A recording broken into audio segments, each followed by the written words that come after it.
నమస్కారం ఫ్రెండ్స్. దేశంలో అతిపెద్ద సమస్య నిరుద్యోగం అయితే ఈ నిరుద్యోగాన్ని నిరుద్యోగం వైపు ఉసిగొలిపే ఒక విధానం, దాన్నే ఎడ్యుకేషన్ అంటారు. ఈ ఎడ్యుకేషన్ యొక్క తాత్పర్యము గత 20-30 సంవత్సరాల్లో టోటల్గా మారిపోయింది. ఎడ్యుకేషన్ అంటే ఒక మనిషి బతుకు తెరువు చూపించే ఒక రకమైన మార్గము. ఇప్పుడు ఆల్మోస్ట్ ఆల్ అందరూ సాఫ్ట్వేర్ సెక్టర్ వైపు వెళ్ళాలనే ఒక కాంక్ష. ఈ సాఫ్ట్వేర్ సెక్టర్ వైపు వెళ్ళాలి అంటే మీరు ఒక పర్టికులర్ సబ్జెక్ట్ కొన్ని ఏండ్లు చదువుకోవాలి, లేదా దానికి కావలసిన ఒక కోర్సు చేయాలి. ఇది ఒక నిబంధన. అంటే ముందు నుంచే ఈ కంప్యూటర్స్, ఎలక్ట్రానిక్స్ లాంటి ఆప్షన్స్ చూస్ చేసుకొని దాని రిలేటెడ్ సబ్జెక్ట్స్లో నిష్ణార్థులైన వాళ్ళే ఈ సెక్టర్లో ఉండాలి. కానీ అసలు భారతదేశంలో ఎడ్యుకేటెడ్ పీపుల్తో పెద్ద దగా జరిగింది. సాఫ్ట్వేర్ సెక్టర్లో ఇనీషియల్గా ఆ కంప్యూటర్స్, ఎలక్ట్రానిక్స్ ఈ సబ్జెక్ట్స్ చూస్ చేసుకున్న వాళ్ళు ఈ కంప్యూటర్ ఇంజనీరింగ్ కానివ్వండి, ఎలక్ట్రానిక్స్ చేసిన వాళ్ళు ఈ సాఫ్ట్వేర్ సెక్టర్లో ఎక్కువగా ఎంప్లాయ్మెంట్ జనరేట్ అయింది. ఆ సబ్జెక్ట్స్ చూస్ చేసుకొని వాళ్ళకి ఇంపార్టెన్స్ కూడా ఆ సెక్టర్లో బాగా లభించింది. కానీ సాఫ్ట్వేర్ సెక్టర్లో ప్రాఫిట్ మార్జిన్స్ టైట్ కాగానే, అంటే సాఫ్ట్వేర్ సెక్టర్ ఒకటి గుర్తించింది, కంప్యూటర్స్లో లేదా సాఫ్ట్వేర్స్లో కొన్ని పనులు చేయాలంటే దానికి కంప్యూటర్ రిలేటెడ్, ఎలక్ట్రానిక్ రిలేటెడ్ లేదా ఇలాంటి టాప్ 2-3 సబ్జెక్ట్స్ తీసుకున్న ఇంజనీరింగ్ స్ట్రీమ్స్ వాళ్ళని తీసుకునే అవసరం లేదు. ఈవెన్ గ్రాడ్యుయేట్స్, సైన్స్ గ్రాడ్యుయేట్స్ని, అంటే బిఎస్సి లాంటివి చేసిన వాళ్ళని, ఎంఎస్సి చేసిన వాళ్ళని,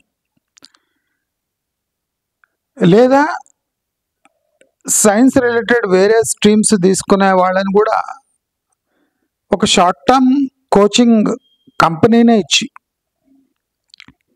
వాళ్ళని ట్రైన్ చేసి తక్కువ శాలరీలో వీళ్ళని ఎంప్లాయ్ చేయొచ్చు అని ఎప్పుడు సాఫ్ట్వేర్ ఇండస్ట్రీ గుర్తించిందో, అక్కడ నియామకాలు ఇలాంటివి కూడా జరుగుతున్నాయని ఎప్పుడు సొసైటీ గమనించిందో, అప్పుడు సొసైటీని లాంగ్ టర్మ్ డ్యామేజ్ చేసే ఒక ఘటన జరిగింది. అదేమంటే, మీరు సైన్స్ రిలేటెడ్ ఇంజనీరింగ్ కోర్సులు చేయకపోయినా మీరు సాఫ్ట్వేర్ సెక్టర్లో షార్ట్ టర్మ్ కోచింగ్ తీసుకొని ఎంటర్ కావచ్చు. అంటే దీన్ని కొద్దిగా లిక్విడ్ చేయటం, అంటే పల్సబరచడం జరిగింది. సాఫ్ట్వేర్లో రావాలి అంటే తక్కువ జీతం కాంక్షించే వాళ్లకు ఆపర్చునిటీస్ ఎక్కువ ఉన్నాయి. అందుకోసం మనము అమీర్పేట్లో ఇన్ని కోచింగ్ ఇన్స్టిట్యూట్స్ చూస్తున్నాం. అమీర్పేట్ అంత ఫేమస్ ఎందుకు అయిందంటే బొటాబొటిగా పాస్ అయిన వాళ్ళు, అసలు బీకామ్ చేసిన వాళ్ళు కూడా, సైన్స్ సబ్జెక్ట్ టచ్ లేని వాళ్ళు కూడా కొన్ని కోర్సులు చేసి ఆ కోర్సు బేసిస్ పై సాఫ్ట్వేర్ జాబ్లు సంపాదించి సెటిల్ అయిన వాళ్ళు చూసి ఇంకా ఈ సెక్టర్ పలచబడ్డది. అంటే బీఎస్సీ చేసే అవసరం లేదు. 10th క్లాస్ ఉండి కోడింగ్ స్కిల్స్ వచ్చి లేదా బీకామ్ చేసి కోడింగ్ స్కిల్స్ వచ్చిన వాళ్ళకు కూడా సాఫ్ట్వేర్లో అవకాశాలు ఉన్నాయి. అంటే ముందు కంప్యూటర్స్ ఎలక్ట్రానిక్స్ తీసుకునే వాళ్ళను ఆ సెక్టర్ ఎంప్లాయ్ చేస్తే రాను రాను దాన్ని పల్సబరిచి ప్రాఫిట్స్ కోసము కామర్స్ చేసిన వాళ్ళు కూడా కోడింగ్ నేర్చుకొని లేదా కొన్ని సాఫ్ట్వేర్ స్కిల్స్ డెవలప్ చేసుకొని సాఫ్ట్వేర్లో ఎంటర్ అయిన వాళ్ళు లక్షల్లో ఉన్నారు. కొంతమంది 10th పాస్ అయిన తర్వాత కొన్ని కోర్సులు చేసి సాఫ్ట్వేర్లో లక్షల జీతాలు పొంది టోటల్ సెక్టర్నే హైజాక్ చేసే స్టేజ్కి వెళ్ళిపోయారు. అంటే ఇప్పుడు పరిస్థితి ఎట్టుందంటే ఇంజనీర్స్నే తీసుకుంటాము, అంటే బీటెక్ చేసిన వాళ్ళని.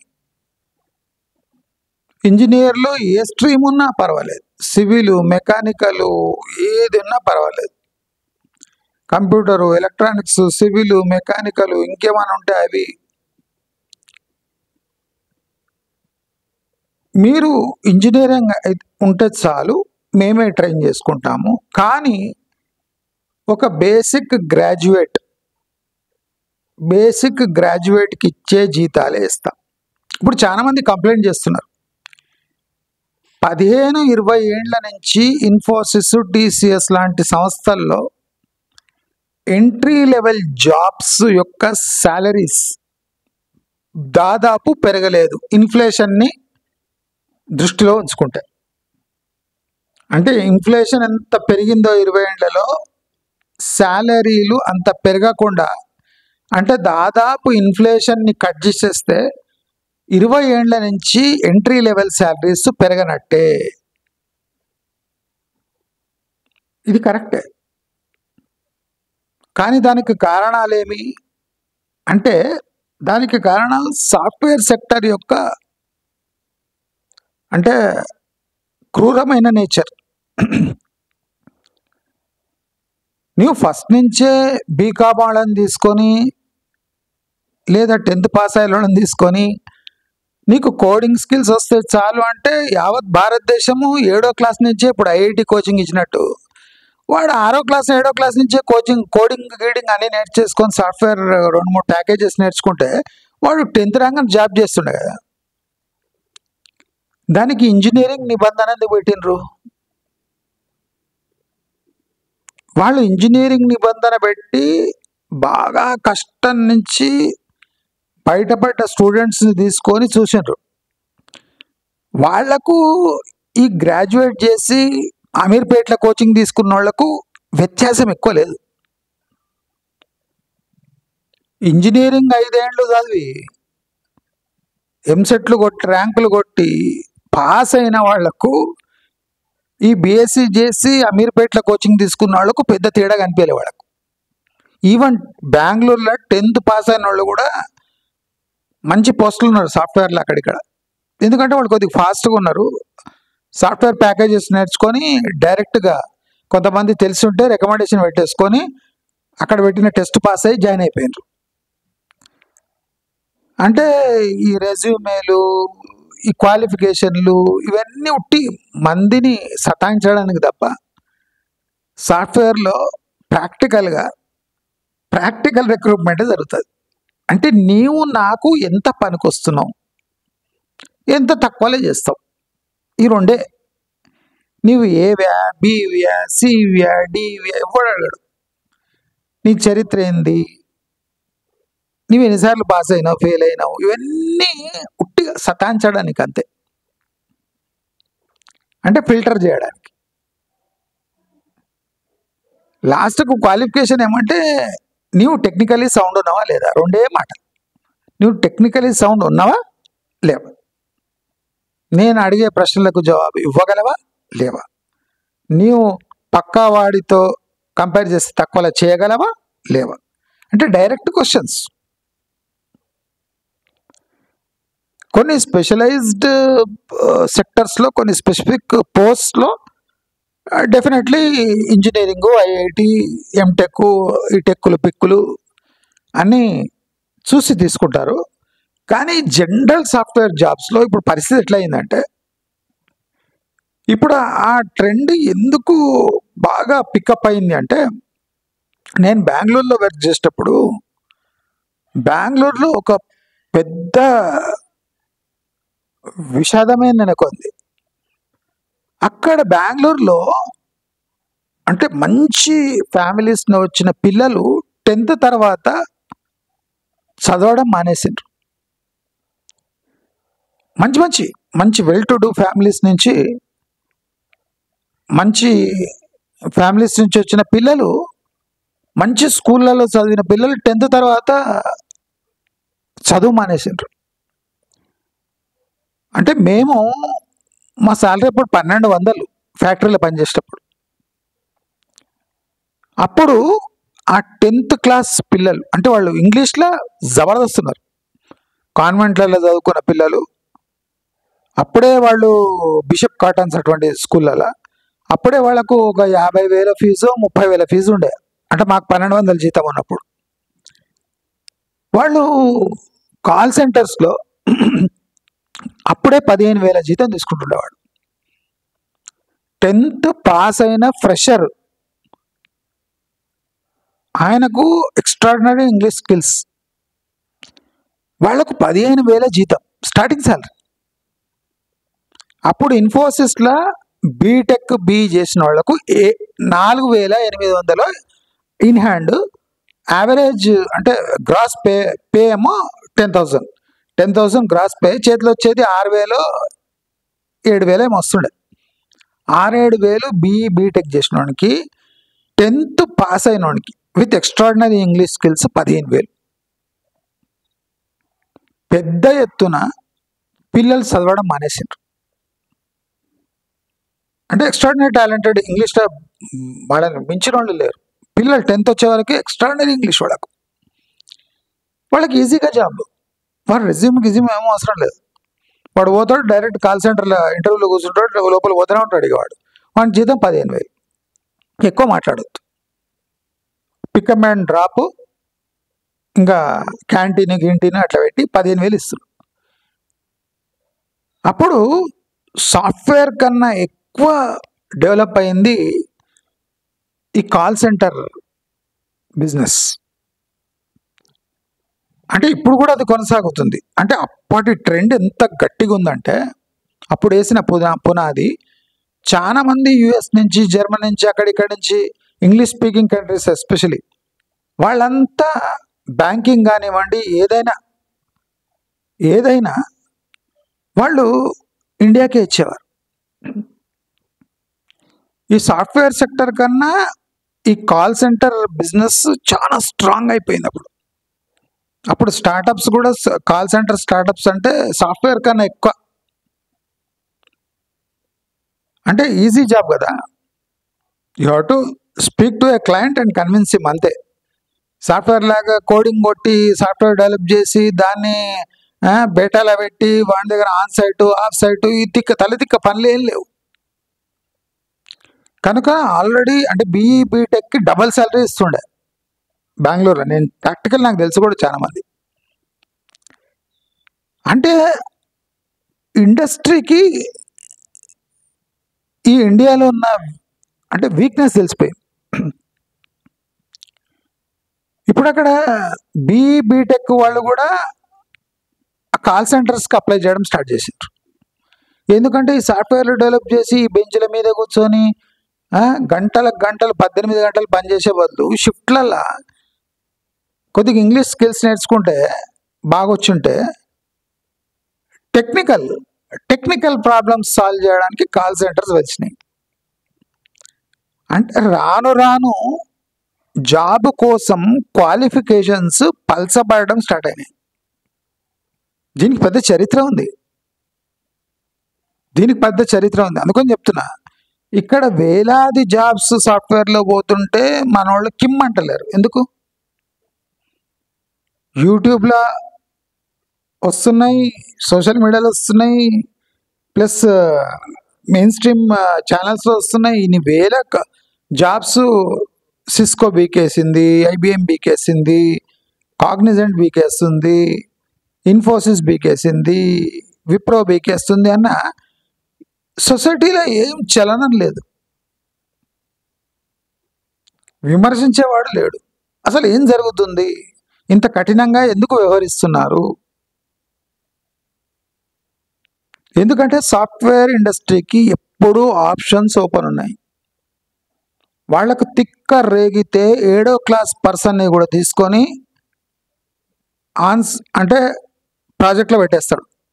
వానికి ఒక 3 నెలలు వాని చేతి నుంచే ట్రైనింగ్ ఇచ్చి, అంటే కొద్దిగా యాక్టివ్గా ఉన్న పిల్లలని తీసుకొని సాఫ్ట్వేర్ జాబ్స్కి ఇలాంటి పిల్లలే కావాలి అని గవర్నమెంట్కి ఒక అప్లికేషన్ పెట్టి లేబర్ లాస్ని పక్కన పెట్టండి, మేము 7వ క్లాస్ పిల్లల్నే తీసుకొని వాళ్ళని ట్రైన్ చేసుకొని మేము ఎక్స్ట్రాడినరీ ప్రాజెక్ట్స్ చేపిస్తాము, మీరు చింత చేయకండి, లేబర్ లాని కొద్దిగా ఇట్లా తిప్పండి అంటే తిప్పేస్తారు.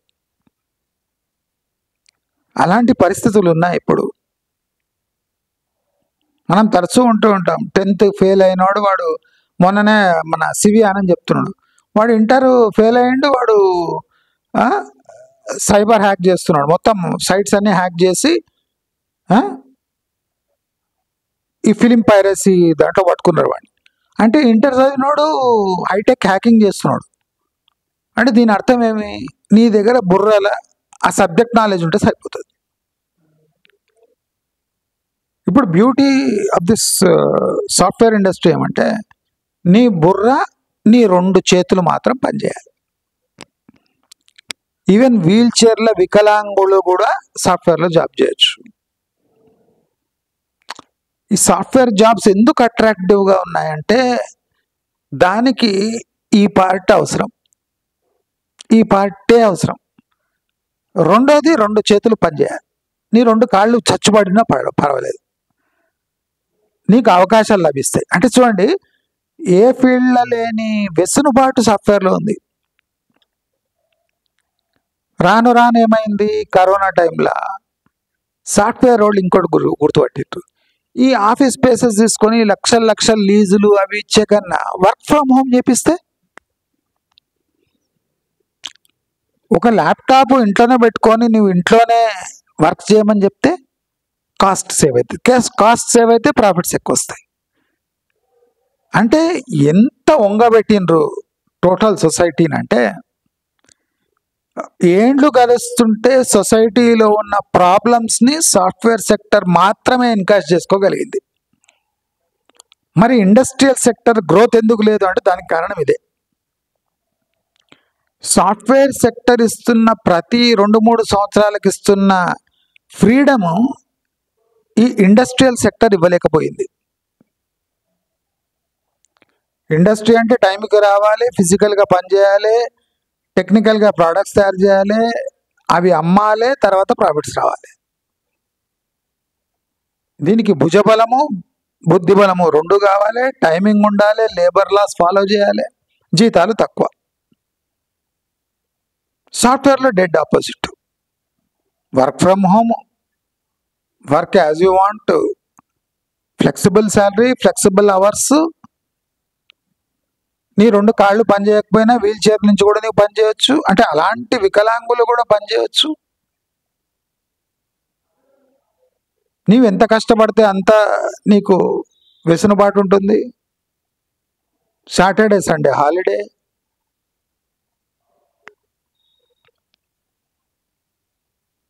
అంటే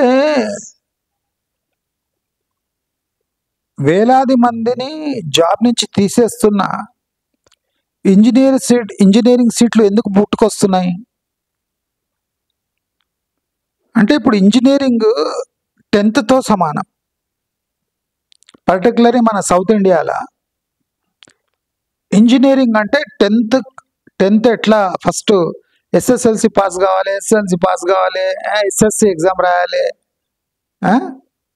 అని ఉంటుండను, మెట్రికులేట్ కావాలి ఏమో ఉంటుండే కదా. అట్లా ఇప్పుడు ఇంజనీరింగ్ కావాలి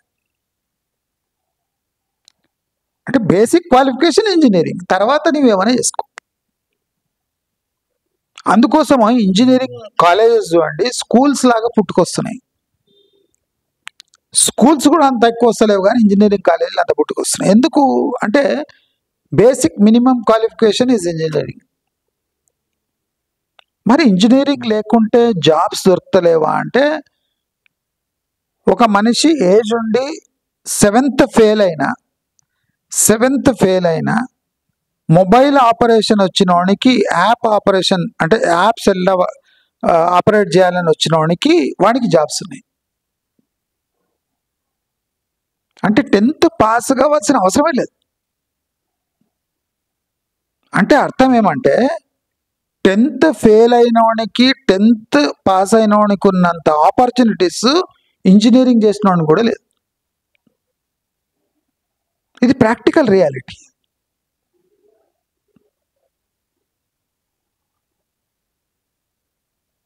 మీరు చూడండి, నేను అందుకోసం చెప్పిన 10th వరకు ఫీజులపై ఖర్చు చేయకుండా 10th తర్వాత ఖర్చు చేయండి, చాలా లాభసాటి అని చెప్పిన. 10thకు వాల్యూ లేదు. మీరు 10th వరకు ఎంత ఖర్చు పెట్టినా బూడిదలేసిన పన్నీరే. అది ఇంటర్ కూడా బూడిదలేసిన పన్నీరే, కానీ ఇప్పుడు ఎంసెట్ రాయాలి కదా, దాని ప్రిపరేషన్ కోసం ఇంటర్. అంటే చాలా మంది ఫైనాన్షియల్ స్ట్రెంగ్త్ 10th వరకే స్కూల్స్ గుంజేస్తున్నాయి. అంటే వాడు గ్రాడ్యుయేషన్ చేయడానికి, అంటే మన ఎంటెక్ బీటెక్ ఇవన్నీ ఇంజనీరింగ్ చేయడానికి అప్పులు చేసి ఇంజనీరింగ్ చేయాల్సి వస్తుంది. ప్రాక్టికల్లీ 10th వరకు మనము ఏ చిన్న స్కూల్లోనో లేదా గవర్నమెంట్ స్కూల్లో చదువుకుంటే ఇంగ్లీష్ ఒకటే ప్రాబ్లం. ఇంగ్లీష్ వచ్చి వాడు బేసిక్గా 10th దాటిందంటే వాడికి ఇంజనీరింగ్ కోసం స్పెండ్ చేయడానికి బోలెడంత అవకాశము, డబ్బు పేరెంట్స్ దగ్గర ఉంటుంది. అసలు పేరెంట్స్కి ఎక్కువ వెసులుబాటు ఉంది. ఇప్పుడు వాడిని 10th చదవనీయకుండా కూడా వాడికి జాబ్స్ వస్తాయి. ఇంకా ఇంజనీరింగ్ చదివినాక వాడికి అవకాశాలు తక్కువ ఉంటాయి. ఎందుకంటే ఇంజనీరింగ్ చదివినాక చిన్న చిన్న జాబ్స్ చేస్తే వాడిని తల ఎగిరిపోయినట్టు అవుతుంది. పెట్టుబడికి, టైంకు ఇంజనీరింగ్ జాబ్కి చాలా ప్రాముఖ్యత ఉంది. టైము పోతుంది, 5 ఏళ్ళు, లక్షల డబ్బులు పోతాయి, ప్లస్ చిన్న జాబులు చేయలేరు. అదే 10th పాస్ అయినోడు, 10th ఫెయిల్ అయినోడు ఏ జాబ్ ఇచ్చినా చేసేస్తాం.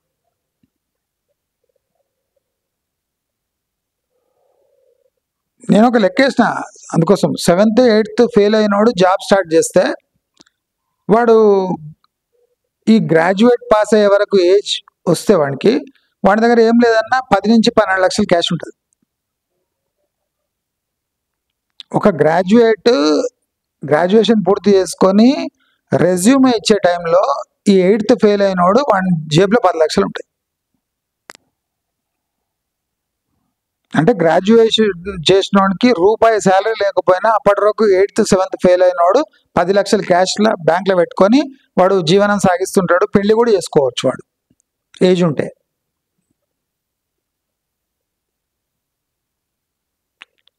అసలు సమాజంలో చాలా రాంగ్ నోషన్స్ ఉన్నాయి.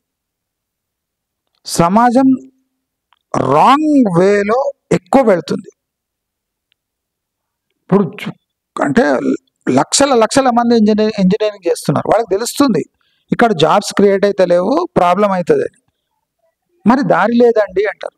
నేనేమంటా, ఈ లక్షల మంది ఎడ్యుకేట్ కావడానికి ప్రభుత్వం కారణం కాదా?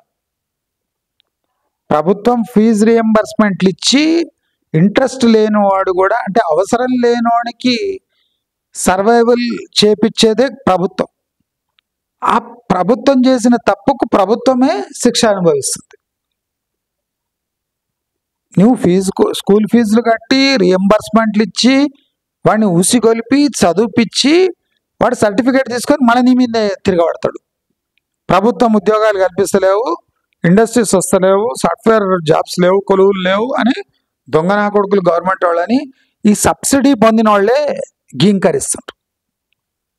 ఈ సబ్సిడీ లేనోళ్ళు జాబ్స్ తీసుకొని ముందర వెళ్ళిపోతున్నారు. ఈ సబ్సిడీ తిన్నోళ్ళే సబ్సిడీ మొత్తం తినేసి ప్రభుత్వంపై ఏడవడం స్టార్ట్ చేస్తుంది. ఇది ప్రభుత్వం గమనిస్తలేదు. గమనిస్తుంది కానీ ఓట్లు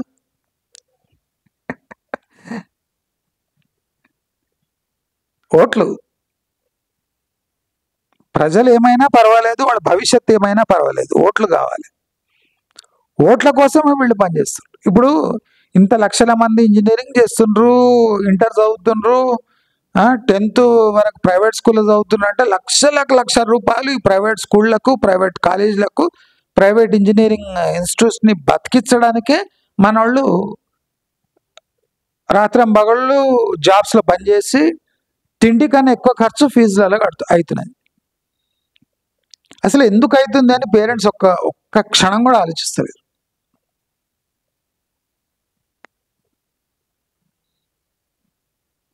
చాలా మంది ఆడవాళ్లకు జొన్న రొట్టె కొట్టడానికి వస్తే వాళ్ళు ఇంకా ఫ్యూచర్ గురించి ఆలోచించడం అవసరం లేదు. చాలా మంది మగవాళ్లకు దోశ వేయడం వస్తే ఫ్యూచర్ గురించి ఆలోచించడం అవసరం లేదు.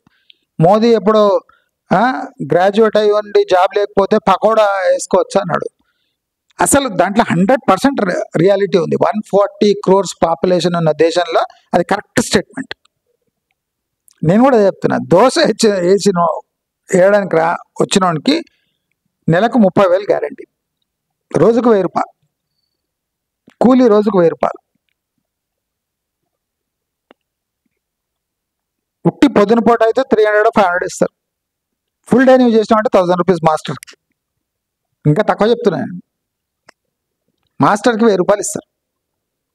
వాడు పొద్దునుంచి సాయంత్రం వరకు దోశలు వేయాలి, 30,000 గ్యారంటీ. టీసీఎస్లో entry level salaries 18,000, in hand 15, 16, 18 వస్తాయి. 3 ఏళ్ళైనా వాడికి ప్రమోషన్ ఉండదు. దోశ వచ్చిన మాస్టర్కి నెలకు 30,000 అంటే 3.5 లక్షలు వాడి సంవత్సరం ఆదాయం. వాడే హోటల్ పెట్టుకుంటే ఆ ఆదాయం కాస్త 50,000 అవుతుంది. అంటే టీసీఎస్లో జాయిన్ ఉన్నాడు 3 ఏళ్ళకు కూడా 17,000 తీసుకుంటాడు. అదే దోశ మాస్టర్ ఏమో 3 ఏళ్లకు వాడి ఆదాయం 50,000 అవుతుంది.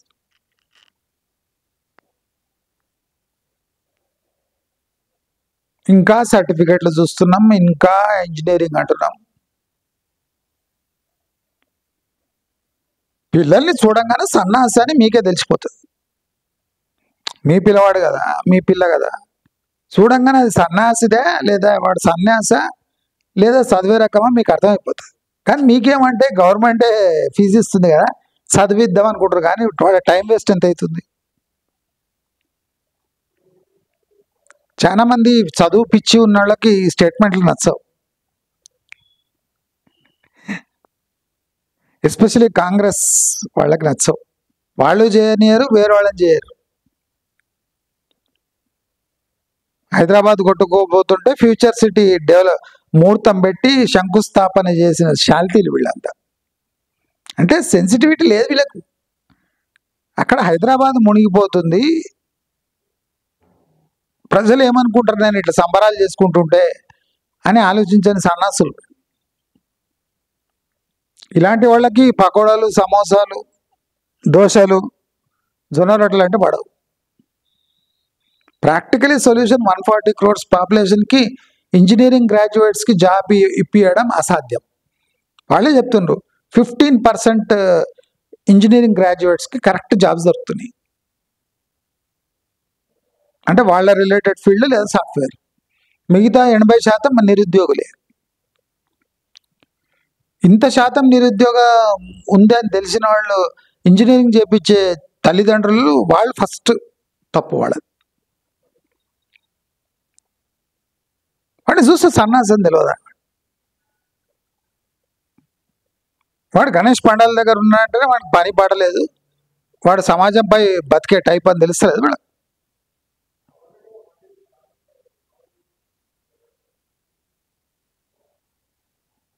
అలా వాళ్ళే ఇండికేషన్స్ ఇస్తున్నారు పిల్లలు.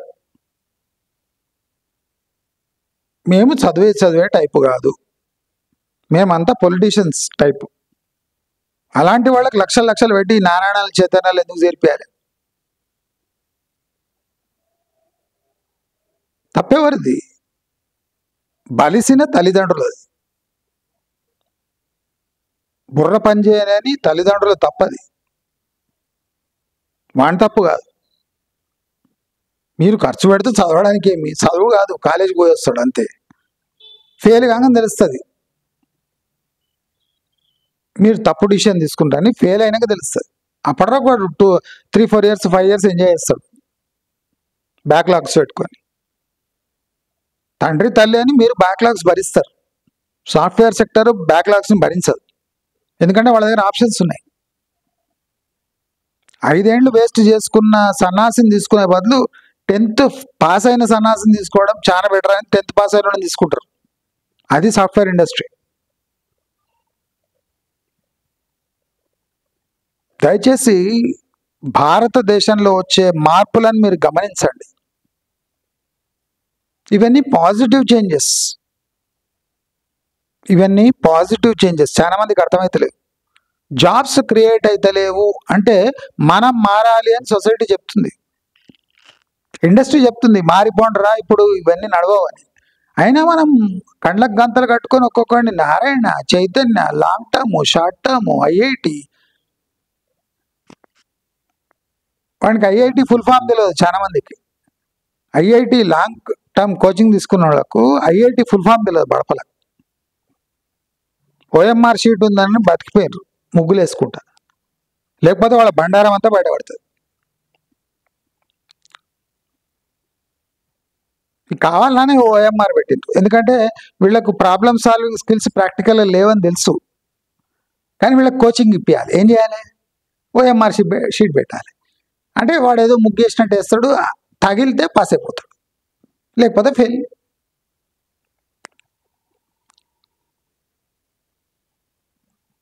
మీరు చూడండి, ఎంత ఇంజనీరింగ్లో కూడా కాపీ జరుగుతుంది, కొన్ని చోట్ల కాపీలు జరుగుతాయి. అంటే మెయిన్ కారణం ఏమంటే ఈ ఓఎంఆర్ టైప్ క్వశ్చన్స్. ఇప్పుడు మీరు ఎవరికైనా కాపీ కొట్టియాలి ఇంజనీరింగ్ లెవెల్ అక్కడిక్కడ అంటే, లేదా ఏదైనా ఎంట్రన్స్ లెవెల్ అంటే మనం ప్రాబ్లమ్ సాల్వ్ చేసి దానికి ఆన్సర్స్ టాలీ అయితే కానీ పాస్ కాడు. ఈ ఓఎంఆర్ వెరైటీ ఎగ్జామ్స్ ఉంటే అందరికీ ఓఎంఆర్ ఎక్కడెక్కడ టిక్ పెట్టాలి అని చెప్పేస్తారు, టకటకటక టిక్ పెట్టేస్తారు. మా 10th జరిగినట్టు లాస్ట్ 15 నిమిషాల్లో వచ్చి వాడు ఎక్కడెక్కడ టిక్ పెట్టాలి చెప్పేస్తాడు. ABCDEJK అని చెప్పేస్తాడు, పట్ట పట పట పట వీడు పెట్టేస్తాడు, అయిపోయి.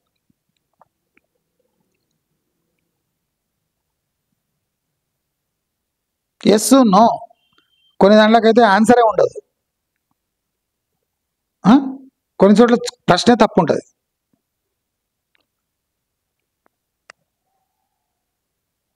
అంటే క్వశ్చన్స్ స్టూడెంట్స్ని ఛాలెంజ్ చేసిన ఎడ్యుకేషన్ సిస్టమ్ ఛాలెంజ్ చేయనిస్తలేదు.